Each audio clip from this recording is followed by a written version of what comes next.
I-surrender po natin ang lahat ng meron tayo sa umagang ito. God is going to do something in your life right now.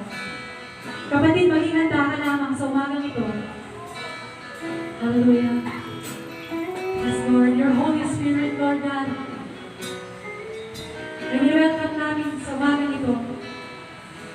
Lord, without your Holy Spirit, na mararanasan namin sa umagang ito,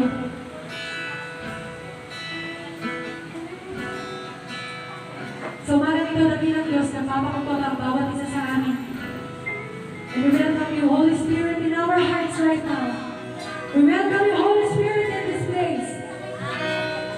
Malaya kang humilos sa aming kalagitnaan sa umagang ito. Lord, we are now ready, O God. Itataas